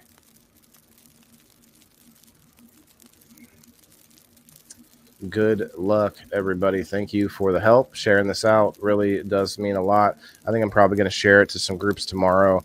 It is a Grow Fam Live, and I don't want to step on any toes out there with groups and things like that. So if you guys do have a group out there and you're okay with me sharing this in, obviously we're promoting FOOP, we're promoting the Grow Fam Homestead, we're promoting Wayland the Indoor Farmer, we're promoting Riverview Apiary, and all of that. So if you're okay with that in your groups, please let me know.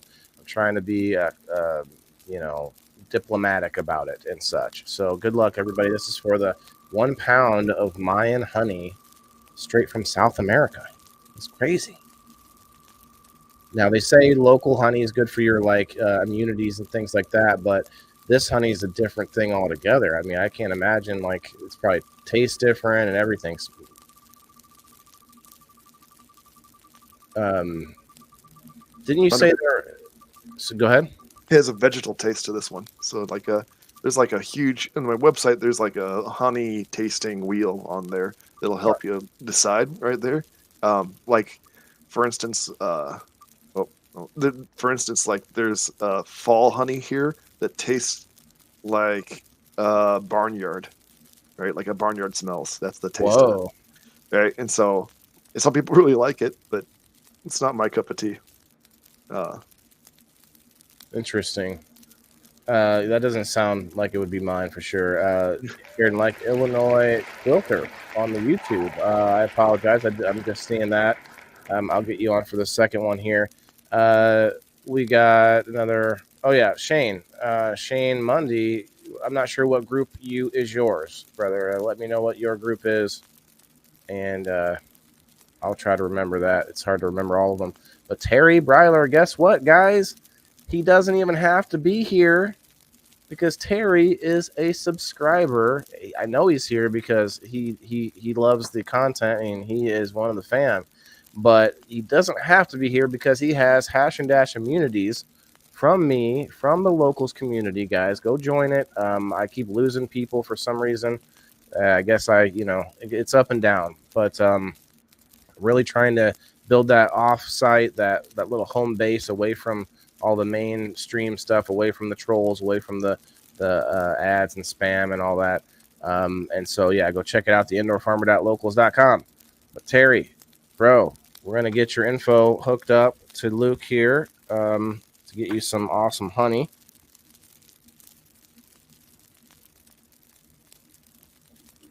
Excellent. Congratulations, brother. Congratulations. I'm going to remove you off the list here so that we can spin it again. I guess I was going to say if we were getting anywhere closer, but we're still at 59. So we'll go ahead and spin it now. This is a 10 from me, 10 from Luke. We're going to get you guys $20 credit on the website plus the 15% off if you spend it within between now and Sunday. And you get I guess just the 15% off plus the $20 credit on the website. So that's what I was going to say. Anybody gets the 15% off. So if anybody wants to go and check out the website, you can get a discount until Sunday. And he's leaving on a jet plane. All right, I got you, Terry. And good luck, everybody, on this next one here. I think a lot of people. The Mayan honey. Sorry. The Mayan honey is something I actually don't sell on the website. So that's something only locals, or I guess Terry. Very special. Get some. Yeah. Terry, I don't know. I can't remember what state you are in. I think I want to say Pennsylvania or Virginia or maybe Illinois even. I don't remember what state you're in, but it's not too far away. Maybe is it Minnesota, Michigan? Is it Montana? Is it Wisconsin? Was it Ohio? Was it Iowa? What is it? Is it Louisiana? Oh, Michigan. Okay, I had it. I guessed it in there. Oh, close. I try not to memorize where everyone lives. It's just smart. No way. Oh, man. I was going to say Brendra, his wife, almost won it. That would have been just a steal. That would have just been insane. We're legal, he said. Okay. Legal on honey. Sarah Levos, another locals community member. That's what I'm talking about. That's the kind of win I want to see. No offense to you non-locals community members, but here we go. Up to the supporters, guys, the real ones, the ones that come over, spend that little bit of time to go and sign up on a foreign website that you're not used to using. It takes a few minutes, and then the $2 a month. That's not always easy to do. But Sarah is one of them. One of my ride or dies. She's been there for several months now, and here we go. Congratulations. She doesn't have to be here. She's got her little one, probably putting her to bed. Whatever is going on, it doesn't matter because Sarah still wins. Congratulations. You guys can tag her too. You're welcome to tag her and say congrats because she has hash and dash immunities.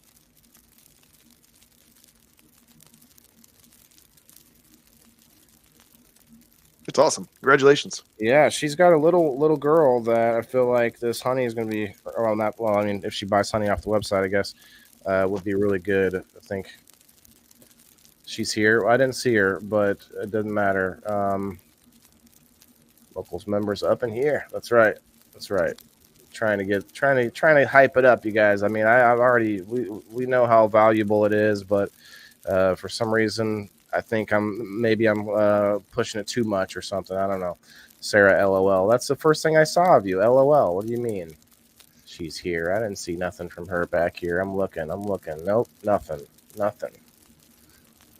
Congrats, Sarah. Awesome.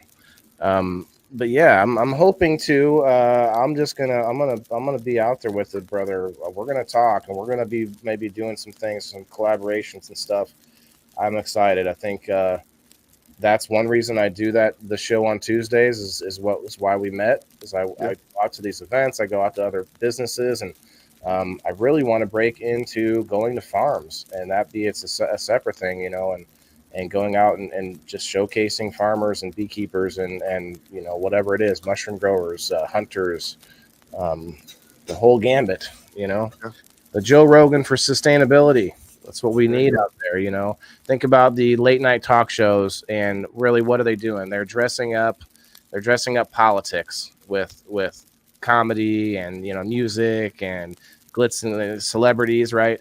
Well, we need to do that, but for sustainability and not politics or whatever garbage they want to shove down your throat. So that's what my whole game is: late night adult entertainment that's centered around pushing things like this, sustainability, people like you doing it yourself and doing it on top of a regular job. Like that right there is insane to me. I couldn't start my business until I was able to really focus on it, because when I work at a regular job, I'm constantly thinking of what I could do, what they could do differently, what would fix this and what would change that. And then I get home, I'm exhausted. So kudos to you for that. I mean, that's a lot of work, and it's nothing. It's no small task. You had a whole booth there at the event. I forget the name of the event, the Christmas Village. Christmas Village. Yeah. Yeah. And you had the whole booth full of products. It wasn't just like a little, okay, yeah, I make some jars on the side. Like you had a whole full boat of products. So very cool, very cool. Once again, guys, thank you very much, everybody, for all the help, and everybody was really into the conversation. So Luke, again, thank you. Super informative. Anything else you want to shout out before we get going? No, I had a great time. Thanks for having me. Maybe we'll be happy to work with you again. Happy to talk to people about bees and honey and all that stuff. I mean, we just basically scratch the surface, right? Just barely scratch the surface. Yeah. We could do a lot more, but that's fine. That people get overwhelmed, right? That's as long as the crowd goes out and goes and pays attention to what the world is going on around them, the natural world is going on around them.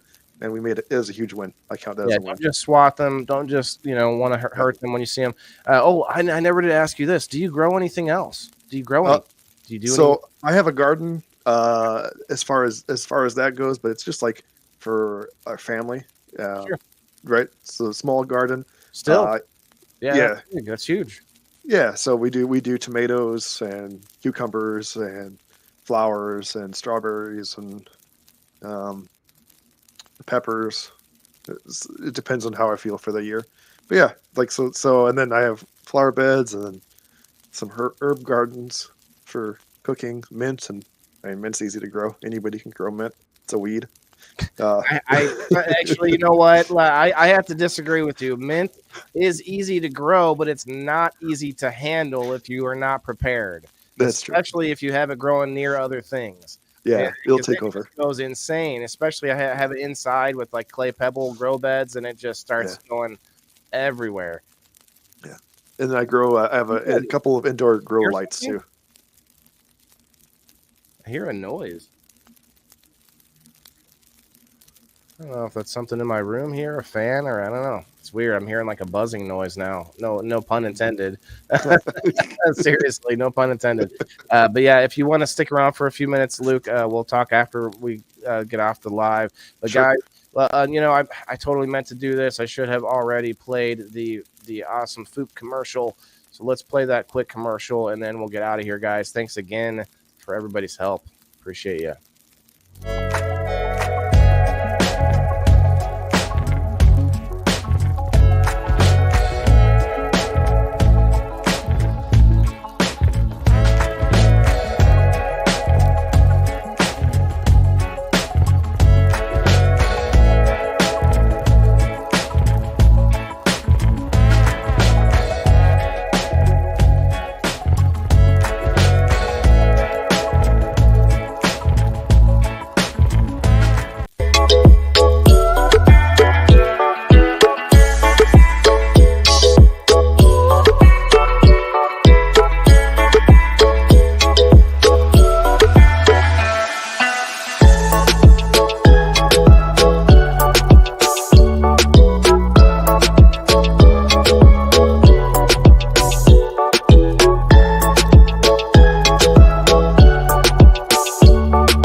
Good night, everybody. Oh, sorry. You could say good night too, Lucas. Oh, good night, everyone. Yeah.